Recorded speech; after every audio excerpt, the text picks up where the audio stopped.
Now, another point that we have, very interesting point here, and I've already discussed, by the way at the beginning of our series when I did the beginning of the introduction of heaven and hell, when I went back to, I think, the second halaqah or something, we discussed that heaven and hell exist right now. You can go back to that lecture. I discussed all the evidences that Jannah is in existence right now. This is not subject to any controversy amongst Ahl Sunnah, amongst Sunni scholars, that we all believe that Jannah is in existence right now. Alhamdulillah. We thank Allah for that. Now, perhaps the one thing that, and of course the evidences are, I went over them, but again, just to refresh our memory. So for example, the fact that Allah subhanahu wa ta'ala has described the realities of Jannah, and the fact that our Prophet sallallahu alaihi wasallam has seen Jannah, and he has come back to tell us. When he went to Isra al-Miraj, he said that dakhaltul Jannah, I entered Jannah, and ra'aytul Jannah, I saw Jannah. And in fact, in the hadith in Sahih Bukhari, that when Allah created Jannah, he said to Jibreel, go and look at Jannah and come back and tell me what you think. And Jibreel went to look at Jannah, and he came back and he said, oh my Rabb, there is no one that will hear about Jannah except that he will be so eager to enter that he shall enter it. And then Allah Azza wa Jal surrounded Jannah with the difficulties that you have to overcome to get into Jannah. And then Jibreel went back, and Jibreel said, oh Allah, those difficulties to overcome are so massive that I'm worried that this creation of yours will not be able to pass over those difficulties. We ask Allah's help. We cannot pass over. We can do nothing. It is Allah who blesses us. It is Allah who forgives our sins, and inshallah ta'ala allow us to pass over those difficulties. The point though, that Jibreel saw Jannah. This means it's already there. And the Prophet ﷺ said that I saw the palace of Umar ibn al-Khattab in Jannah. So it's already there. He's seen it, okay? And he saw Al-Kawthar. He saw it. And he said that its water was whiter than milk and colder than ice and sweeter than honey. So he told us, and the banks of the Kawthar he described as we're going to come to. So he saw it. So it is very clear that Jannah is up and running right now. It is in existence right now. Now there were some, non-Sunni groups, the heretical groups, they said that Jannah will be created later on, and they have their philosophical evidences. The Quran and Sunnah is very clear that Jannah exists right now. However, there's one thing that I think is very, very interesting, and I want all of us to pay attention to it, because once again, it's going to incentivize us, and it's going to allow us to think long and hard. Did you know, dear Muslim, that right now as we speak, we have the opportunity to shape our house in Jannah and to increase our plot in Jannah. Jannah exists, but right now, perhaps, there are people that are destined to go to Jannah and they're walking on this earth, but their plots are empty. And they have the opportunity to fashion and shape and to have a larger plot and to build a bigger palace. And so, this is a very interesting point. Jannah exists, but there is active building of the plots of the people of Jannah as they are on earth. There is a causal linkage, real lifetime, as they say, live on the air, real life, that as we do something, we can, inshallah ta'ala, influence, same time, simultaneously, what is going on in Jannah. And I think that is absolutely fascinating, and it is something that should make us so eager, because subhanallah, the house owner, when he's building a house, right? In our neighborhood where I live, there's houses are being built. And so every time a new house is being built, we find the owner drives by every second, third day, and he's so happy, and he's looking, and he's telling the workers, oh, do this, oh, he's monitoring, anything needs to be changed, so there's this eagerness that we see. Can you imagine? Allah has given us the opportunity to shape our houses in Jannah. Allah has given us the opportunity to increase the size of our land in Jannah. And that's so beautiful. And that should cause us to think long and hard and then to live our lives in accordance with how we want to do. And there are a number of things that are mentioned. So for example, of them, in the famous hadith, our Prophet ﷺ said that Man salla lillahi ithnatay asharata rak'atan, whoever prays to Allah subhanahu wa ta'ala 12 rak'at, apart from the fariḍah, that in addition to the fariḍah, shall have a palace built for him by Allah subhanahu wa ta'ala in Jannah. Now, this hadith is authentic. We've all heard it. And by the way, we should know these rak'at. And so there are 2 before Salat al-Fajr. And then there are 2 and 2 before Salat al-Dhuhr. And then there's 2 after Salat al-Dhuhr. And then there's 2 after Salat al-Maghrib. And then there's 2 after Salat al-Isha. These are the 12. For 2, I'm doing, each finger I'm doing 2 basically, right? So we have 2 for before Salat al-Fajr. And this is the most important of all of them in terms of the Sunan al-Ratiba. And then there, because witr is a different category. That's not Sunan, it's a different type of category. And then there's 2 and 2 before Salat al-Dhuhr. And some say you can pray 4 altogether, which is fine. And some say you should pray 2 and 2. It's a trivial matter. So there's basically 4 before Salat al-Dhuhr. And then 2 after Salat al-Dhuhr. And then we have 2 after Salat al-Maghrib, and then we have 2 after Salat al-Isha, okay? Put all of this together and you get 12. Now, what did our Prophet ﷺ say? Whoever prays 12 rak'at in addition to the fariḍah shall have a palace built for him by Allah subhanahu wa ta'ala in Jannah. Now, subhanallah, you know, there are some world famous architects that the globe knows. When a large project needs to be done, you know, the multi-billion-dollar corporations need to build something that's going to be iconic in the entire city. There's only a handful of architects or an even smaller number of people that are well known in the world today. Every person who is into architecture would know some of these names, that, oh, that's the person you go to. And they are so top-notch that even the average, rich person cannot hire their services. They're simply above that. These are the people, they are hired by corporations to build iconic structures for cities. And imagine now, وَلِلَّهِ الْمَثَلُ الْأَعْلَى, to Allah belongs the perfect example. Imagine that we don't have these mortals that will be designing a palace for us. We are told that if we pray 12 rak'at, Allah will design a palace. Whatever we want, every one of us is different. We all have our wishes and desires, right? Imagine if we pray 12 rak'at, the Rabbul Alameen Himself is going to fashion and carve and grant us a palace that is specific for us. Dear Muslim, Allahumma musta'an. How simple is the ask and how great is the reward. Just for 12 rak'at, just for 12 rak'at. It will cost us less than 10-15 minutes a day, if even that.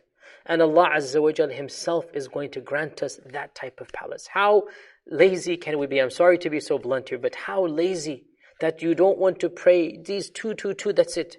And the return is what? The reward is what? Don't you want Allah subhanahu wa ta'ala to build that palace for you and specific for you, your wants, your desires, your needs? Because every one of us has our own, wants and whatnot. And so Allah Himself will take charge. It's not there right now. That's the whole point. It's not there. But if we do it, it will be built in live time. Don't we want that? That's the point of incentivizing here. As well, we have the famous hadith in Tirmidhi that our Prophet ﷺ said that when I went up to Isra wal Mi'raj, I met my father Ibrahim. And he said to me that, O Muhammad ﷺ, أَقْرِئْ أُمَّتَكَ مِنِّي السَّلَامِ. This is one of my favorite hadith. I have said this so many times. It's a beautiful hadith. That Ibrahim said to his son, Muhammad sallallahu alayhi wasallam, O Muhammad, go tell your ummah my salams. I want them to know I care about them. I want them to know I have them in my mind. I want them to know I am sending my salam upon them. And then go inform your ummah that the soil of Jannah is fertile. It is beautiful. It is luscious. And the land of Jannah is barren. وَأَنَّهَا قِيعَانٌ. There's no trees over there. We have the plot. The empty plot is there in our names if we're righteous and pious. But it is empty. Why are we being told this? Because again, the live time, the notion of us being interactive in the construction of our plot, being interactive in the increasing of the size of our plot.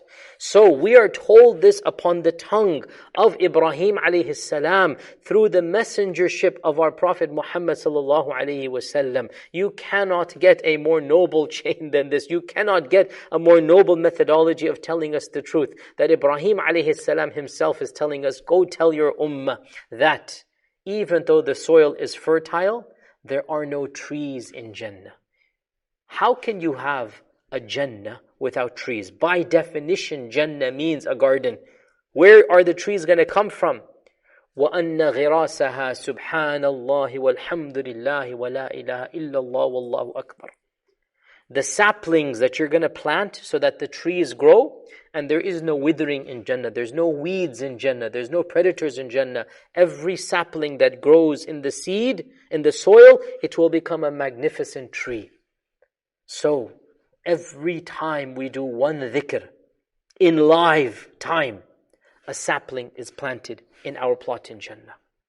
Once again, dear Muslims, every single Subhanallah, Walhamdulillah, wa la ilaha illallah, Wallahu Akbar. How can we be so lazy? Wallahi, in this world, if we were told that a millisecond phrase is going to increase our plot size. Because again, every sapling needs more space. And this is the tree of Jannah. We're not talking about the tree of this world. It's going to be a small plot. It's the tree of Jannah. Every time we say a dhikr, in the hadith in Sahih Muslim, our Prophet ﷺ said that whoever says Subhanallah wa bihamdihi, whoever says Subhanallah wa bihamdihi, غُرِسَتْ لَهُ نَخْلَةٌ فِي الْجَنَّةِ, there shall be a date palm planted for him in Jannah. So in particular, Subhanallah wa bihamdihi will give us a date palm.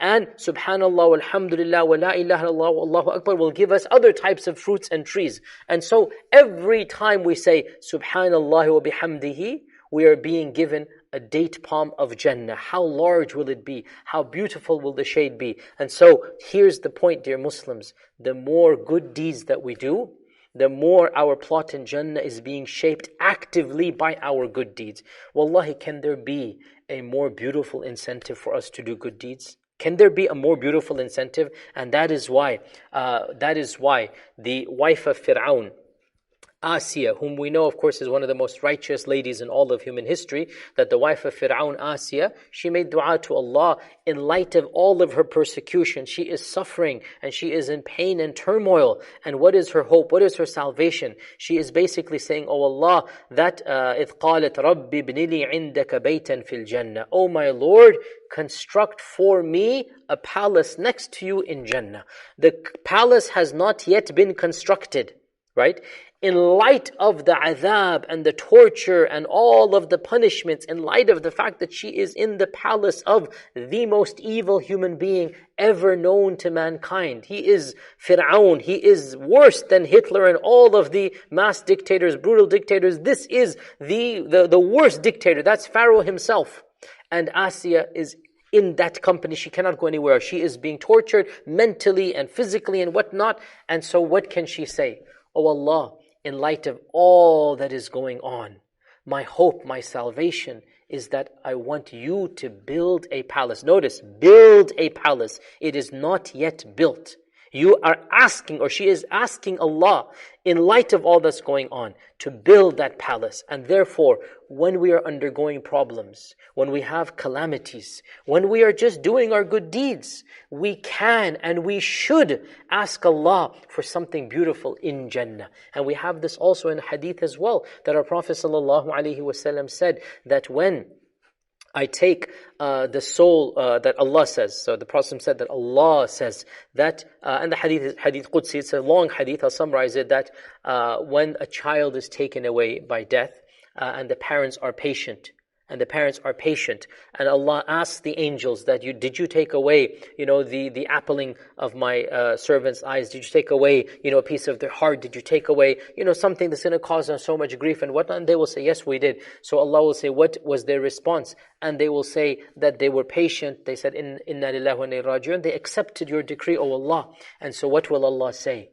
Allah will say, build for them a palace and call it the palace of praise, because they praised me when that calamity happened. Notice once again the active, the dynamic building of your plot, of your palace, of your structure, because of what you are doing in this dunya. Therefore, dear Muslim, every day as you go about your day and you do something good, or you don't do an evil, or you whatever you are able now, inshaAllah ta'ala, to influence that plot. And this to me is a huge incentive, and really it is something that unfortunately most of us don't even think about. We go about our lives daily and we don't think about we have the opportunity to influence the structure, the plot. We have the opportunity to have the best palace, far larger than anything we can imagine. Allah Himself will become the architect for us in this regard, and He will make the house for us the way that we want it, because of every single good deed, because of every calamity. If we are patient and if we persevere in this, inshaAllah ta'ala, along with our adhkar, along with all that we are doing, we can actively take a part. Of course, we will not be able to see it, but we have that hope as Asiya had, that, oh Allah, build for me that palace in Jannah. So we too should continue our good deeds, so that inshaAllah ta'ala we can have that palace and that land and that garden based upon our good deeds. And inshaAllah, with this we come to the conclusion of today's lecture, and next time we will continue about the people who enter Jannah and the levels that they're going to be and the doors of Jannah. Until next time, Jazakumullah khair. Wassalamu alaikum wa rahmatullahi wa barakatuh.